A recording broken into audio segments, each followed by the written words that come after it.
Bonjour, ami yogi. Je te propose aujourd'hui de pratiquer la méditation de la montagne créée par Jon Kabat-Zinn.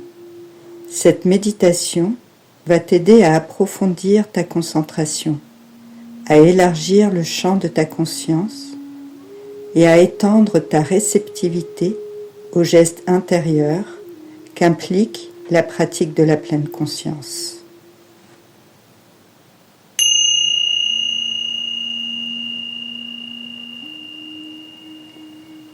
Installe-toi confortablement en posture de méditation, assise, le dos droit, le bassin surélevé. Choisis de fermer les yeux, une bascule douce de l'extérieur vers l'intérieur. Prends conscience de ta respiration, du va-et-vient du souffle dans ton corps. Tes respirations s'allongent. Elles deviennent longues, profondes, tranquilles.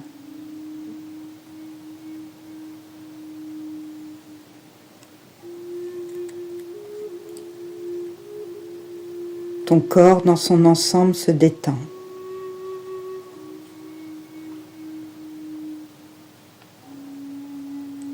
Écoute ce qui est là, ce qui se passe pour toi, maintenant, dans l'immobilité.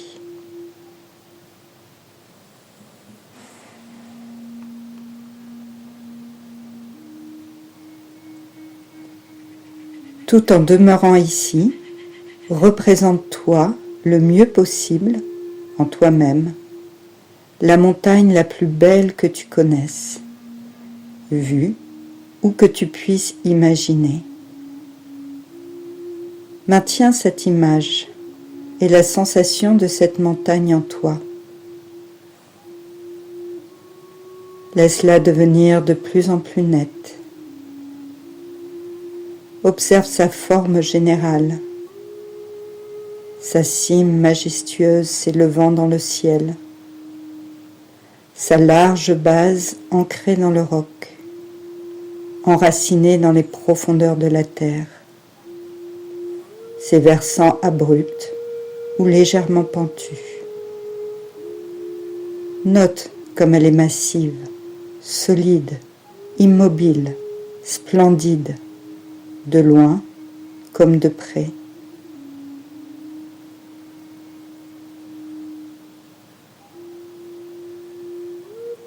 Peut-être y a-t-il de la neige au sommet et des arbres à sa base. Peut-être vois-tu une cime imposante ou plusieurs cimes ou un haut plateau. Quelle que soit sa forme et son apparence, demeure simplement assis et respire avec l'image de cette montagne.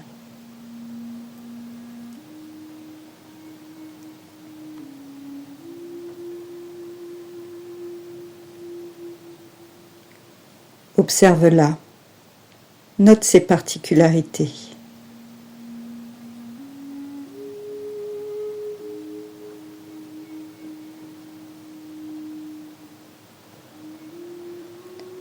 Et quand tu te sens prêt, vois si tu peux intégrer la montagne à ton propre corps, de sorte que ton propre corps, assis ici, et la montagne ne fassent plus qu'un. De sorte qu'assis ici, tu partages la massivité, l'immobilité et la majesté de la montagne. Deviens la montagne ancrée dans la posture assise. Tes fesses et tes jambes sont le socle solide enraciné dans le coussin sur lequel repose la montagne. Tes épaules et tes bras sont les versants de la montagne. Ta tête devient la cime majestueuse soutenue par le reste du corps. Tu éprouves dans ton corps une sensation d'élévation puisée au plus profond de ton bassin et le long de ta colonne vertébrale. À chaque souffle, tu deviens une montagne qui respire, inébranlable dans ton immobilité. Complètement ce que tu es au-delà des mots et des pensées. Une présence centrée, enracinée, immobile.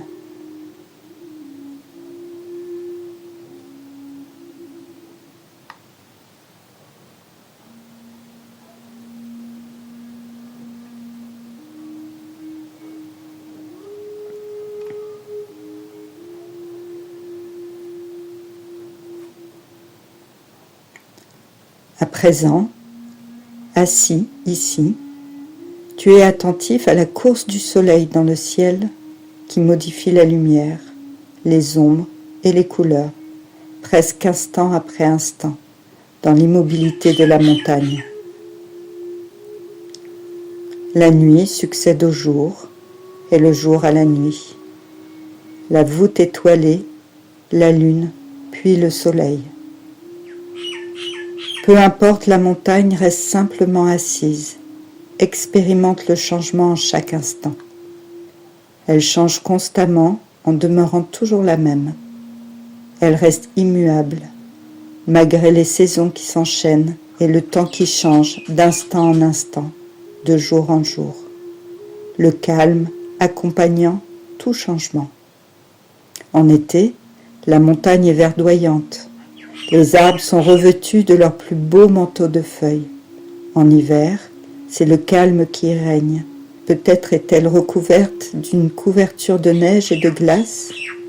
En toute saison, elle peut se voiler de nuages et de brouillards ou subir l'assaut de lourdes pluies. Les gens peuvent venir la voir et s'extasier sur sa beauté ou regretter qu'il y ait trop de nuages ou de pluie, de brouillard, qu'il fasse trop sombre ou trop chaud. Qu'importe, rien de tout ça n'affecte la montagne qui en toutes circonstances demeure essentiellement elle-même. Les nuages peuvent apparaître ou disparaître. Les touristes peuvent l'apprécier ou non. La magnificence et la beauté de la montagne ne changent d'aucune façon. Que les gens la voient ou non, qu'il fasse beau ou non, ensoleillée ou dans les nuages, brûlante ou glacée, de jour comme de nuit, elle demeure, assise, restant elle-même. Parfois la montagne essuie de violents cyclones avec de la pluie, du vent d'une force incroyable. Qu'importe, elle est assise. Quand revient le beau temps, les oiseaux se mettent à chanter. Les feuilles sont de retour, ainsi que les fleurs, les ruisseaux et ravines se remettent à couler paisiblement.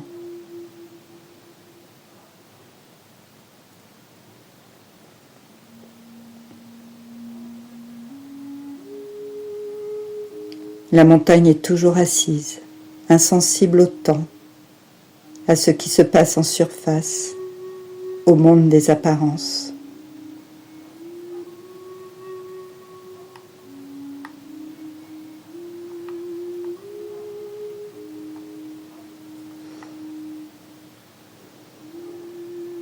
Ainsi, comme la montagne, nous pouvons incarner l'immobilité et le même enracinement inébranlable malgré les changements de notre vie. Au fil des secondes, des heures, des jours, des années, nous expérimentons constamment la nature changeante du mental et du corps, ainsi que du monde extérieur. Nous avons nos propres moments de lumière et d'obscurité, nos moments de couleur, nos moments de grisaille.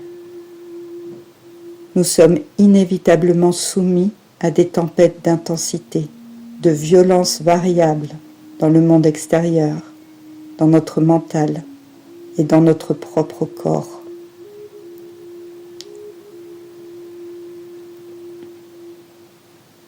Aux prises avec le vent, le froid et la pluie, nous traversons des périodes d'obscurité, de souffrance, mais également de joie et d'élévation. Même notre apparence change constamment, expérimentant son propre temps.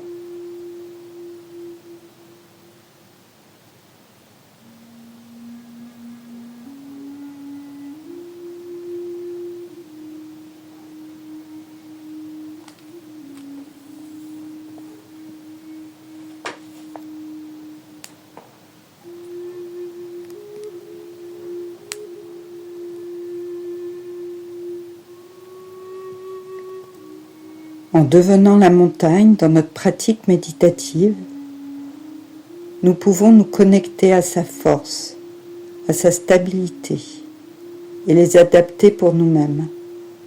Nous pouvons utiliser ces énergies pour soutenir notre propre énergie, pour accueillir chaque moment avec pleine conscience, équanimité et clarté.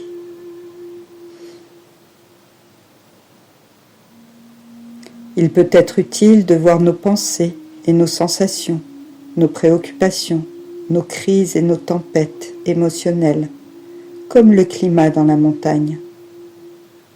Nous avons tendance à en faire une affaire personnelle, alors que c'est quelque chose d'impersonnel.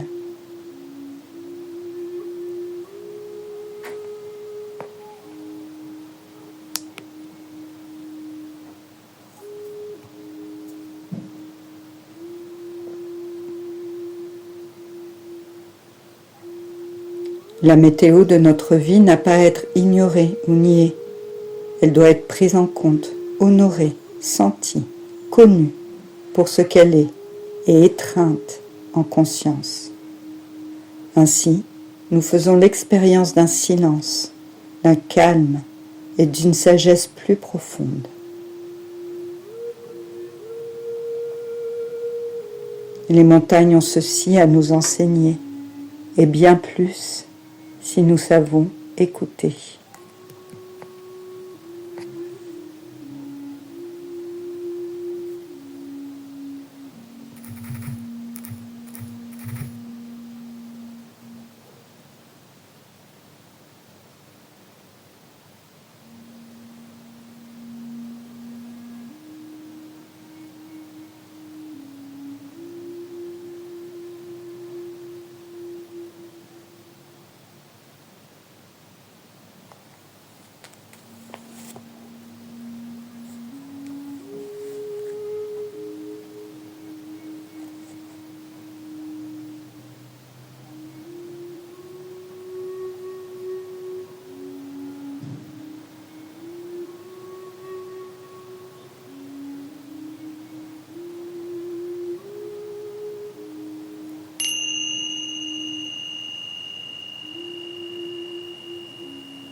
Je t'invite maintenant à prendre une longue inspire et une longue expire, à revenir tranquillement, à te reconnecter à ta sensation corporelle,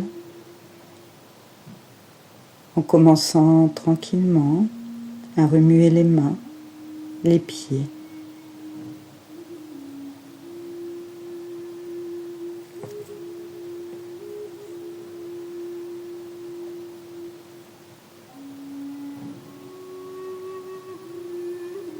Et quand ce sera le bon moment pour toi, tu pourras ouvrir les yeux.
Merci, ami yogi.